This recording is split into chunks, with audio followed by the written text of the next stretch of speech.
कल हमने जो सर्किट देखा प्योरली रेजिस्टिव सर्किट था जिसमें सिर्फ रेजिस्टेंस था, ठीक है। और उसके बाद इंडक्टेंस अलग से था और कैपेसिटेंस अलग से था। मतलब शुद्ध रूप से रेजिस्टिव सर्किट और इंडक्टिव सर्किट और कैपेसिटिव सर्किट, ऐसे तीन सर्किट शुद्ध रूप से, उसमें और कोई मिक्सर नहीं है। अब यहाँ पे आपने देखा रेजिस्टेंस है और चोक कॉइल है, दैट इज सीरीज सर्किट। दो सर्किट हम लोग देख रहे हैं, सीरीज और पैरेलल। पैरेलल मतलब समानांतर, जो एक साथ रहता है। पैरेलल मतलब गाड़ी के जो रूल रहते हैं ना, एक साथ जाते हैं ना ऐसे, उसको बोलते हैं अपन समानांतर, पैरेलल। यहाँ पे देखो, यहाँ से जो करंट निकल रहा है वो करंट यहाँ पे डिवाइड हो रहा है और इधर में डिवाइड हो रहा है। तो जहाँ पे करंट डिवाइड होता है ना, तो ये पार्ट पैरेलल हो जाता है। समझ में आएगा पैरेलल? साइलेंट। ये जो पार्ट है आर एल और सी, ये दोनों ब्रांच पैरेलल है, ठीक है। और ये क्या है? सीरीज है। सीरीज में क्या रहता है? करंट यहाँ से निकल रहा है, सेम करंट मिल रहा है इनको। क्लियर है? करंट डिवाइड नहीं हो रहा है। करंट अगर बाइफरकेट होता है, जैसे चौक में से कैसा है, ऐसा चौक है इस तरीके से, I1 I2 और ये I3 है। करंट आया यहाँ से और दो पार्ट में चले गया, तो ये जो दो ब्रांच है, ये दोनों ब्रांच क्या होगी? पैरेलल हो जाएगी। उसको बोलते हैं पैरेलल, ठीक है। समझ में आया कि डिफरेंस पैरेलल कैसा रहता है? करंट कैसा डिवाइड हो रहा है वो देखने का। और सीरीज किसको बोलेंगे? एक ही करंट वहां से जा रहा है, करंट चेंज नहीं हो रहा है, सेम है करंट। तो सीरीज में करंट सेम रहता है और पैरेलल में क्या सेम रहता है? वोल्टेज। पाइप है, जैसे ये पाइप है, इसमें से अगर मैंने फोर्स मारा तो सबको एक जैसा मिलेगा ना। तो इसीलिए ये जो पैरेलल कनेक्शन है, ये डोमेस्टिक, ये जो अपने जितने भी कनेक्शन करते हैं अपन रेसिडेंशियल, ये सारे कनेक्शन पैरेलल में करते हैं। क्यों करते हैं? क्योंकि अपना वोल्टेज कितना है? 230। 230 का फोर्स जो है सभी को मिलना चाहिए। यहाँ पे फैन लगाया, यहाँ पे तुमने रेफ्रिजरेटर लगाया, या फिर यहाँ पे अपना एसी लगाया, तो सबको, सबके रेटिंग क्या रहती है? 230। अगर उनको 230 वोल्टेज नहीं मिलेगा तो चलेंगे क्या? वो नहीं चलेंगे। इसीलिए हम लोग क्या करते हैं? कनेक्शन पैरेलल में करते हैं। जो भी रेसिडेंशियल कनेक्शन रहेगा वो किस में रहेगा? पैरेलल। सीरीज में देखा आपने, दिवाली में सीरीज लगाते हैं अपन। सीरीज में लगाने के बाद क्या होता है? करंट सेम रहेगा, लेकिन वोल्टेज देखिए आप, यहाँ पे अलग अलग हो गया है। ये कितना वोल्टेज जा रहा है यहाँ पे? 230। 230 सबको नहीं मिल रहा है सीरीज में लगाने के बाद। ये वोल्टेज रेजिस्टेंस का, इंडक्टेंस का वोल्टेज और ये कैपेसिटेंस का वोल्टेज। 230 जा रहा है तो यहाँ पे 100, यहाँ पे 80 और यहाँ पे 50। इस तरीके से वोल्टेज डिवाइड हो जाता है, ठीक है। वोल्टेज डिवाइड हो गया, इसीलिए आपने देखा दिवाली में डीम हो जाता है, वोल्टेज डीम हो जाता है। बहुत सारे लोग सीरीज लगाते हैं और वोल्टेज डिवाइड होता है। इसीलिए आखिरी का जो रहता है, यहाँ से वोल्टेज शुरू हुआ, पहले वाले को क्या मिलेगा? ज़्यादा वोल्टेज मिलेगा। फिर दूसरा वाला जितना चाहिए उतना खींचेगा, जो बचेगा वोल्टेज वही मिलेगा इसको। जैसे अपन खेत में मोटर लगाते ना, तो आखिरी वाली जो मोटर रहती है वो उठती नहीं है, चालूच नहीं होती है। क्यों नहीं होती है चालू? क्योंकि स्टार्टिंग में जिसका डीपी रहता है, डीपी के पास में जिसका कनेक्शन है, उसको पूरा वोल्टेज मिलता है। फिर सेकंड टाइम में कम कम होते जाता है, क्योंकि वो सब सीरीज में लगे हुए हैं। तो आखिरी वाले को वोल्टेज ही नहीं मिलता, इसलिए आखिरी वाला कनेक्शन वाला चिल्लाते रहता है। खेत में देखेंगे आप, उसकी मोटर ही नहीं उठती है, क्योंकि उसको वोल्टेज ही नहीं मिल रहा ना उतना। तो इस तरीके से सीरीज कनेक्शन रहता है। दो कनेक्शन समझ में आया आपको, पैरेलल और सीरीज, है ना। दूसरा एग्जांपल देखो, ये सीरीज में है,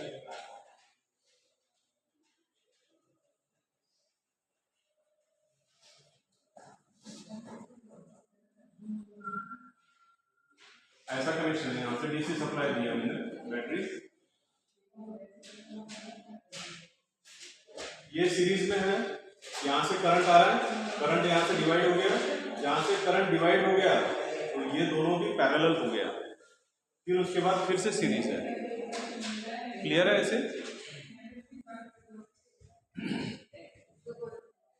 और दूसरा, सीरीज में हम लोग कैसे करते हैं? ये जो रेजिस्टेंस है R1, R2, R3, R4, R1 plus, अब ये जो पैरेलल है ना, इसको क्या करेंगे, R2 मल्टीप्लाइड बाय R3 और R2 प्लस R3, ये हो गया इसका टोटल रेजिस्टेंस, प्लस R4। इस तरीके से जब हम कैलकुलेट करेंगे, सीरीज हो गया, ये एक सीरीज, दूसरा सीरीज और तीसरा सीरीज, लेकिन ये पैरेलल में है तो इसको अपन ने एक ही वोल्टेज में बनाया है पैरेलल में। तो पैरेलल के लिए फार्मूला क्या है, दो अगर रेजिस्टेंस पैरेलल में रहते हैं R1 और R2, तो नेट रेजिस्टेंस जो है इस तरीके से देखा जाता है, R1 प्लस R2। इस तरीके से पैरेलल में अपन कैलकुलेशन करते हैं। तो नेट रेजिस्टेंस मतलब टोटल रेजिस्टेंस कितना है, ये पैरेलल में है ये ऐसे। तो आप इस तरीके से करेंगे, 1/R इज इक्वल टू, इसको कैसे करेंगे, R1 इंटू R2, दोनों को मल्टीप्लाई कर लेंगे। R1 यहाँ से कट हो गया तो R2 बचा यहाँ पे, प्लस R2 कट हो गया तो क्या बचा, R1, है ना।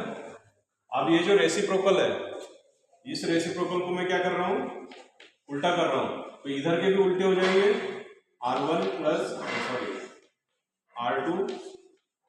R1 plus R2। ये आपका पैरेलल कनेक्शन का नेट रेजिस्टेंस है। यही मैंने यहाँ पे लिखा है, देखिए दो रेजिस्टेंस है ना, R1 R2, दोनों को मल्टीप्लाई करना है और बाद में डिवाइड करते समय प्लस करना है। आया समझ में, यहाँ पे R2 और R3 है, मैंने इस तरीके से लिखा है। ये हो गया उसका नेट रेजिस्टेंस यानी टोटल रेजिस्टेंस। इस ब्रांच का टोटल रेजिस्टेंस क्या है, ये R1, ये भी सीरीज में है, R1 के सीरीज में हो जाएगा। ये जो टोटल रेजिस्टेंस, जैसे अभी यहाँ पे 2 ओम है, यहाँ पे 3 ओम है, तो टोटल रेजिस्टेंस आप कैलकुलेट करेंगे, उतना रेजिस्टेंस अगर मैंने यहाँ पे लगा दिया, इसको हटा के यहाँ पे ऐसे लगा दिया, तो ये तीनों की रेजिस्टेंस सीरीज में हो गए ना, फिर क्लियर है। तो इस तरीके से अपन फार्मूला डाल के उसको कैलकुलेट करते हैं। हमें इतने सारे रेजिस्टेंस लगाने की जरूरत नहीं है। ये टोटल रेजिस्टेंस आप इस सर्किट का कैलकुलेट करेंगे, टोटल रेजिस्टेंस कितना आता है, 20 ओम। तो अपन क्या करेंगे, एक ही रजिस्टर लगाएंगे 20 ओम का।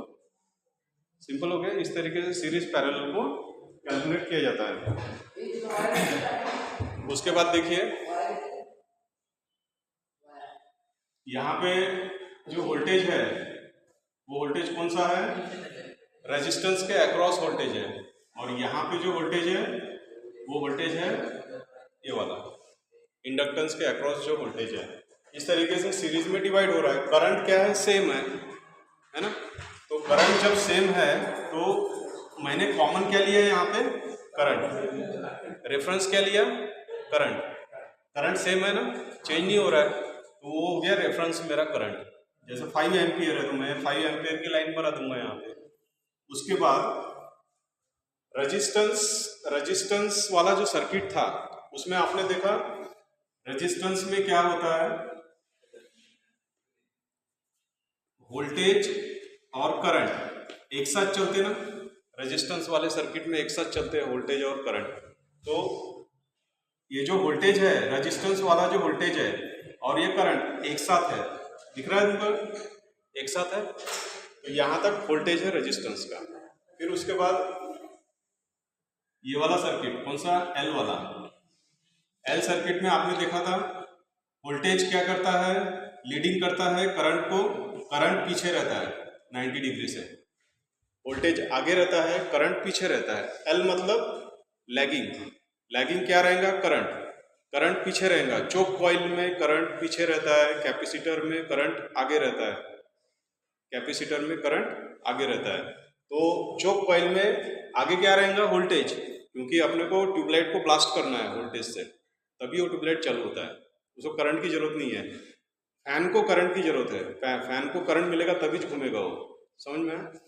तो चोक कॉइल में वोल्टेज क्या रहेगा, आगे रहेगा। तो अभी देखो करंट पीछे चाहिए मेरे को, हम लोग ऐसा डायरेक्शन देखते हैं, तो वोल्टेज जो है सबसे आगे है, चोक कॉइल का वोल्टेज देखो यहाँ पे देखो, बोर्ड की तरफ देखो, चोक कॉइल का वोल्टेज आगे में है, करंट क्या है पीछे में है, कितने डिग्री से, 90 डिग्री से है, 90 डिग्री से। तो इस तरीके से हम ये वेक्टर डायग्राम बनाते हैं इसका, ये वेक्टर डायग्राम से कैलकुलेशन होता है, ये जो वैल्यू रहेंगी वोल्टेज वगैरह की, ये सब प्लॉट करके आप ग्राफ बना सकते हैं ना, ऐसा है ना। तो अभी जो फेजर डायग्राम रहती है या फिर वेक्टर कैलकुलेशन रहते हैं, दो टाइप के कैलकुलेशन पढ़ा है हमने, स्केलर और एक वेक्टर, है ना।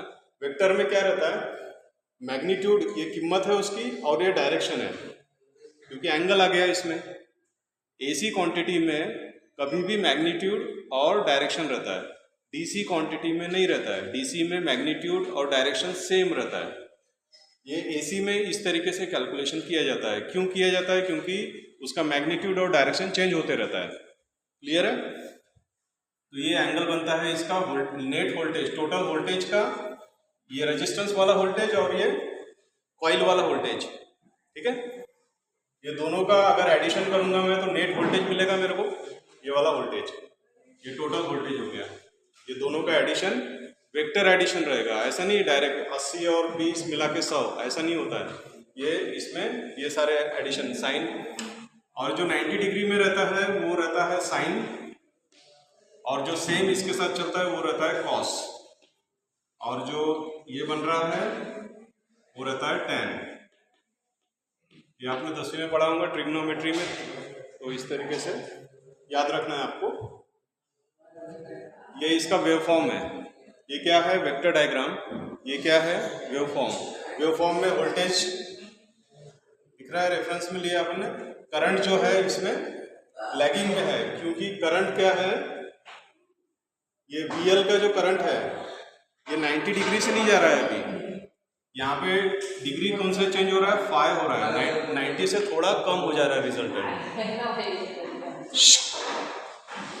90 डिग्री से थोड़ा कम हो जा रहा है ये, तो इसीलिए इसको मैंने 5 दिया है। और इसके पहले जो अपन ने देखा था रेजिस्टेंस वाला, तो वो 90 डिग्री में था। वेवफॉर्म कैसा था, 90 डिग्री से करंट का और वोल्टेज के बीच में डिफरेंस कितना था, 90 डिग्री का। यहाँ पे कम हो जाता है जब ये दो मिक्स होते हैं। तो ये सीरीज RL, सीरीज RL हो गया। ये कौन सा सर्किट है, सीरीज RC। ये जो सर्किट डायग्राम है, अगर आपको प्रैक्टिकल आता है इसका सीरीज RC, तो यहाँ पे लगाएंगे आप लैंप और यहाँ पे लगाएंगे चोक कॉइल, इसको सीरीज में कनेक्ट करने का और यहाँ पे AC सप्लाई देने का। ये डायग्राम आपके माइंड में क्लियर रहेगा, तब आपको ये डायग्राम निकालना है इस तरीके से। कुछ भी पार्ट करने की जरूरत नहीं है, सब कुछ इसी के अंदर रहता है। ये समझ गए एक बार, तो ये इसके ऊपर 15 प्रैक्टिकल है अपने। कितने प्रैक्टिकल है, 15। सीरीज पैरेलल, और ये RLC series circuit, RC series circuit, RLC parallel circuit. तो ये बनाना आना चाहिए अपने को, है ना। देख देख के कोई जरूरत नहीं है ना, सिंपल है। देखो RL है, R मतलब एक रियोस्टैट रहता है, जिसको अपन ऐसे ऐसे करते हैं, देखा होगा आपने रियोस्टैट। तो उसमें रेजिस्टेंस रहता है, ऐसे वायरिंग्स रहती है और रेजिस्टेंस की, तो रेजिस्टेंस कम ज़्यादा करते हैं अपन। वो दिखाएंगे अपन रियोस्टैट, वो नहीं क्या जो बोर्ड पे खराब टूटा हुआ था, वो वाले बोर्ड पे नहीं क्या एक ऐसा लगा है, उसकी वायरिंग निकली है, वो वाला रियोस्टैट रहता है, वो रेजिस्टेंस है। या फिर लैंप भी लगा सकते हैं, वो भी रेजिस्टेंस की तरह काम करेगा। तो रेजिस्टेंस, और यहाँ पे चोक कॉइल, और यहाँ पे क्या लगाएंगे, कैपेसिटर, कैपेसिटर और रेजिस्टेंस। यहाँ पे क्या लगाएंगे, रेजिस्टेंस, चोक कॉइल और कैपेसिटर सीरीज में लगाना है। सिंपल हो गया। किसी की मदद की जरूरत है क्या, जैसा आपको पूछा गया है ये वाला प्रैक्टिकल करना है आपको। RLC सीरीज सर्किट का प्रैक्टिकल करना है और उसका कैलकुलेशन करना है, कैपेसिटेंस कितना है, इंडक्टेंस कितना है, या रेजिस्टेंस कितना है, ठीक है। तो इस तरीके से हम लोग कैलकुलेशन करते हैं। यहाँ पे एक बार देख लेंगे, टोटल वोल्टेज ये AC है ना, इसलिए इसका कैलकुलेशन ऐसा ट्रिग्नोमेट्रिक किया जाता है, ठीक है। ट्रिग्नोमेट्री कैसा बनेगा, देखो ये हो गया VL और ये हो गया VR। तो टोटल वोल्टेज कैसा रहेगा, ये इसको पैरेलल लेंगे, इसको पैरेलल लेंगे, ये हो गया टोटल वोल्टेज। VL को मैं यहाँ पे रख सकता, VL को, ये VL ऐसा हो जाएगा तो ये हो गया ट्रायंगल, ऐसा ट्रायंगल बन गया। ये हो गया टोटल वोल्टेज, ये VR और ये VL हो गया। तो अपन ने पाइथागोरस थ्योरम देखा है, V बराबर क्या होता है, V बराबर क्या होता है, स्क्वायर रूट VR स्क्वायर, यानी रेजिस्टेंस का स्क्वायर और इंडक्टेंस का स्क्वायर, ऐसा रहता है ना। ये पाइथागोरस थ्योरम अप्लाई करेंगे, VR square plus VL square, उसका स्क्वायर रूट लेंगे तो फिर V मिल जाएगा आपको। V क्या है, I इंटू Z, और इसमें देखो VR क्या है, I इंटू R। ये जो करंट यहां से जा रहा है I इंटू R, ये हो गया voltage drop, I into XL, इसका रेजिस्टेंस क्या रहता है, XL, तो I इंटू XL, यहाँ पे लिखा है अपन ने I इंटू XL। यहाँ पे देखो I कॉमन हो गया, स्क्वायर है, स्क्वायर का स्क्वायर रूट निकाला तो I इधर आ जाएगा, R square plus XL square, ठीक है। तो I कैंसिल हो गया यहाँ से, दोनों तरफ से देखो क्या बचा, Z बराबर R स्क्वायर प्लस XL। अभी यहाँ पे देखो ये ट्रायंगल याद रहेगा तो सारे फार्मूले याद रहेंगे आपको, ठीक है। इम्पीडेंस ट्रायंगल, इम्पीडेंस मतलब उस AC सर्किट में टोटल रेजिस्टेंस कितना है, AC सर्किट में टोटल रेजिस्टेंस कितना है, रेजिस्टेंस किसकी वजह से है, एक रेजिस्टेंस के वजह से और ये इंडक्टेंस के वजह से, X जिसको रिएक्टेंस बोल रहे हैं हम लोग, रिएक्टेंस। अगर ये इंडक्टेंस के वजह से रहता है तो XL बोला जाता है, और कैपेसिटेंस के वजह से रहता है तो XC बोला जाता है, ठीक है। तो इनका एडिशन करके हम टोटल रेजिस्टेंस निकालें। यहाँ पे देखो ट्रायंगल, ये रेजिस्टेंस और ये रिएक्टेंस, इसका टोटल करेंगे तो ये मिलेगा आपको। यहाँ पे देखो सीरीज सर्किट में करंट सेम है, तो मैंने क्या किया, यहाँ पे मल्टीप्लाई किया करंट, यहाँ पे मल्टीप्लाई किया, सेम करंट है ना, इसलिए मैं मल्टीप्लाई कर सकता हूँ। तो अगर मैं मल्टीप्लाई करता हूँ तो ये फार्मूला किसका बनता है, R में अगर मल्टीप्लाई किया, XL में I मल्टीप्लाई किया, Z में I मल्टीप्लाई किया, तो ये फार्मूला बन गया वोल्टेज का। ओम्स लॉ के हिसाब से वोल्टेज का फार्मूला क्या है, I इंटू R। वोल्टेज क्या होता है, करंट इंटू रेजिस्टेंस, ठीक है। तो ये हो गया वोल्टेज ट्रायंगल, इसी के ऊपर से ये बना, और से फिर से मैंने I को मल्टीप्लाई किया, क्योंकि I मेरा सेम है इसलिए मैं तीनों की क्वांटिटी जो है उसको मल्टीप्लाई कर सकता हूँ। तो I स्क्वायर R, ये हो गया पावर का फार्मूला, ये हो गया एक्टिव पावर, ये पावर हम लोग यूज करते हैं। ये हो गया एपरेंट पावर, ये पावर MACB की तरफ से आता है। ये 100 अगर MACB की तरफ से किलोवाट पावर अगर आपको मिला 100, आपने कितना यूज किया 80, और ये हो गया लॉस।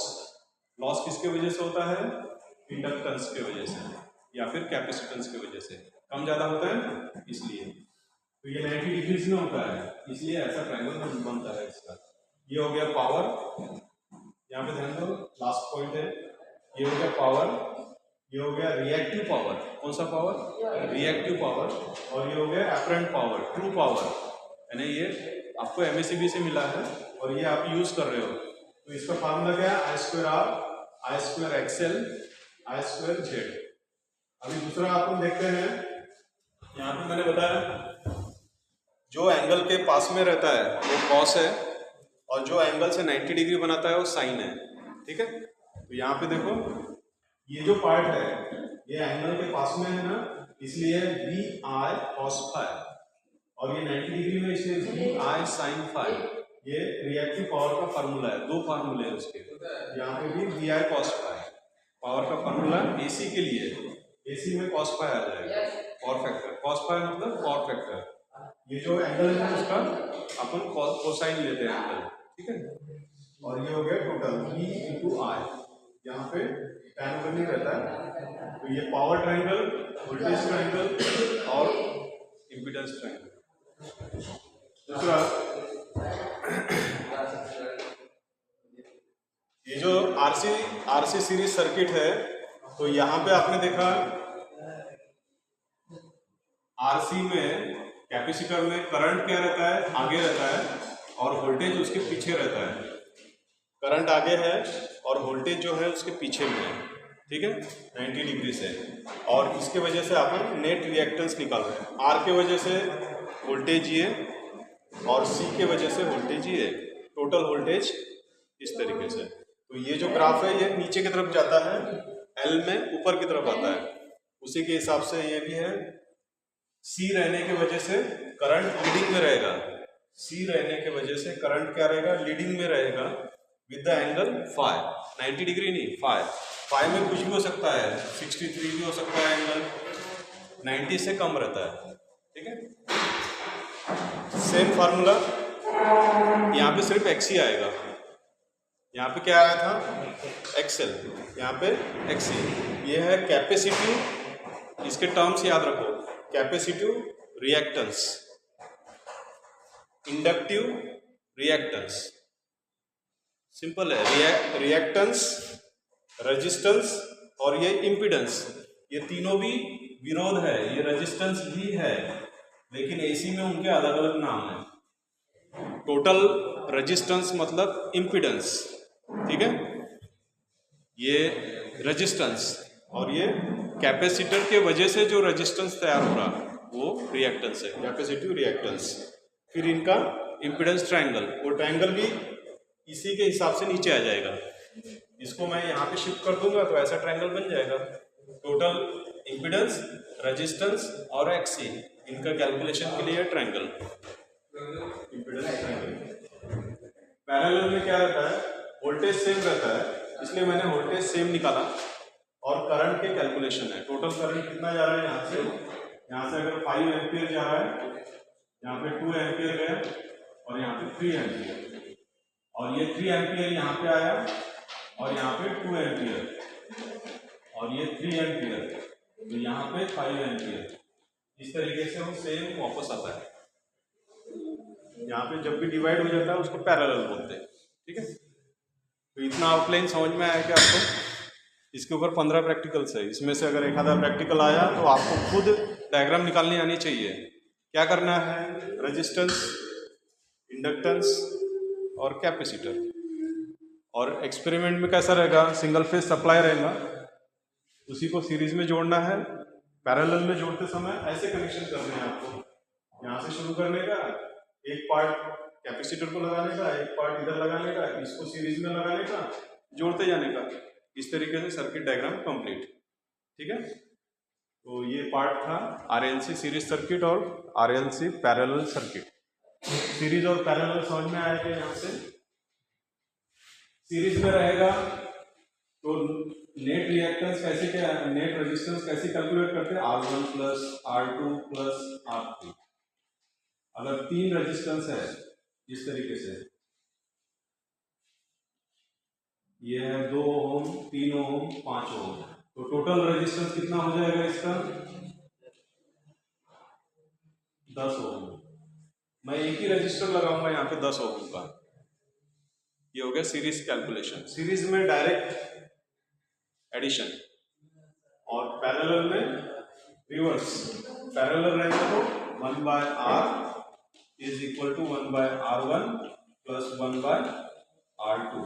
ये कैलकुलेशन करने का, इसको याद रखने के लिए क्या करने का, सिंपल में ये दोनों को मल्टीप्लाई करके ऊपर लिखने का और दोनों को प्लस करके नीचे लिखने का। अगर यहाँ पे समझ लो 2 ही मैं लेता हूँ, ठीक है, कितना है टोटल 5। यहाँ पे देखो 2 और 3 कैलकुलेट करो, 2 गुणिला 3 और 2 प्लस 3 कितना आएगा, 6 divided by 5, 6 divided by 5, 1 point something, 1.2। अगर पैरेलल में मैं रेजिस्टेंस को जोड़ रहा हूं तो नेट रेजिस्टेंस कम हो जाता है। सीरीज में अगर जोड़ा तो नेट रेजिस्टेंस ज्यादा रहता है।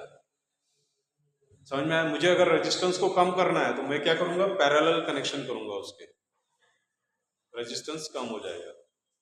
रेजिस्टेंस कम हो गया तो करंट बढ़ जाएगा, रेजिस्टेंस अगर बढ़ गया तो फिर करंट कम हो जाएगा। इस तरीके से हम लोग देखते हैं इस कनेक्शन। ठीक है, तो आज के लिए इतना ही। ये समझ में आया क्या सीरीज पैरेलल? पैरेलल में क्या करेंगे, करंट डिवाइड हो रहा है क्या वो चेक करेंगे। कोई भी सर्किट है उसमें करंट जो जा रहा है, ये सप्लाई है, सप्लाई में से करंट निकला, यहाँ पे डिवाइड हो रहा है, इसीलिए ये हो गया पैरेलल। ये जो दो ब्रांच है ना ये क्या हो गई, पैरेलल।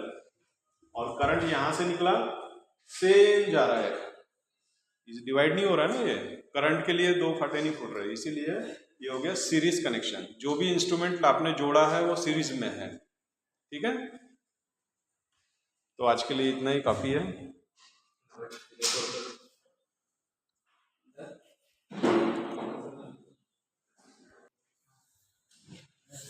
ये हो गया सीरीज में एडिशन करेंगे, और पैरेलल में इस तरीके से कैलकुलेशन करते हैं। नेट रिएक्टेंस निकालना है तो 1/R, ये इक्विवेलेंट रेजिस्टेंस है, total resistance 1/R1, 1/R2, 1/R3, इनका एडिशन करना पड़ता है पैरेलल कनेक्शन रहा तो। पैरेलल कनेक्शन कैसा है, यहाँ से करंट आ रहा है तो यहाँ पे डिवाइड हो रहा है, यहाँ पे भी डिवाइड हो रहा है, यहाँ पे भी डिवाइड हो रहा है, इसलिए तीनों भी ब्रांच पैरेलल में है। आया समझ में? तो ये तीनों को भी हटा के अपन एक ही रजिस्टर लगा सकते हैं यहाँ पे, तो कितने ओम का रहेगा उसका कैलकुलेशन है ये। ठीक है, यहाँ पे देखो ये किरचॉफ्स करंट लॉ है। इनकमिंग करंट I1, ये आउटगोइंग करंट है, ये जंक्शन है, मेन चौक है। चौक में क्या हुआ, यहाँ पे 5 आदमी आए, 2 इधर गए, 3 इधर गए, तो चौक में कितने लोग बचे, 0। तो नेट नोड पे या फिर जंक्शन पे total of current, total summation of that current, यानी टोटल करंट कितना रहना चाहिए, 0। ये जंक्शन पे कोई भी सर्किट के लिए करंट आने वाला और जाने वाला इक्वल रहना चाहिए। समझ में आया? आने वाला करंट कितना है, 5, जाने वाला कितना है, 2, और ये 3 मिला के 5 हो गया। समझ गए? जैसे कि ये 5 एम्पियर है, ये 2 एम्पियर और ये 3 एम्पियर। इस तरीके से हर सर्किट में यही रूल अप्लाई होता है, इसीलिए इसको किरचॉफ्स करंट लॉ बोलते हैं। वोल्टेज लॉ क्या है, किरचॉफ्स वोल्टेज लॉ क्या है, ये है EMF बैटरी, ये बैटरी वाला वोल्टेज प्लस जो यहाँ पे ड्रॉप हो रहा है, वोल्टेज क्या हो रहा है, यहाँ पे ड्रॉप हो रहा है, तो I × R, ये रेजिस्टेंस है, और यहां से जो करंट फ्लो होगा I × R, तो EMF टोटल बैटरी का वोल्टेज कितना है, 80 प्लस, और ये ड्रॉप मतलब वोल्टेज ड्रॉप मतलब माइनस। ठीक है, 80 है तो यहाँ पे 20 और यहाँ पे 60, तो टोटल इस लूप में, यहाँ पे हम लोग क्या करते हैं, लूप देखते हैं, ये सर्किट का जो लूप है, लूप में टोटल वोल्टेज कितना होना चाहिए, 0। इस लूप में टोटल वोल्टेज आपका 0 होना चाहिए। 100 रुपये लेके गए मार्केट में, आपने 20 रुपये का ये सामान खरीदा और 60 रुपये का ये सामान खरीदा, आपके पास कितने रुपए बचे, 0। तो इस तरीके से वोल्टेज का कैलकुलेशन 0 रहना चाहिए एक लूप के अंदर। कोई भी सर्किट का एक लूप अगर आप पकड़ते हैं उसमें वोल्टेज 0 रहना चाहिए। ये है KVL, किरचॉफ्स वोल्टेज लॉ। ये 2 मेन लॉ है। ठीक है, बाकी का बाद में देखेंगे, अभी आप लोग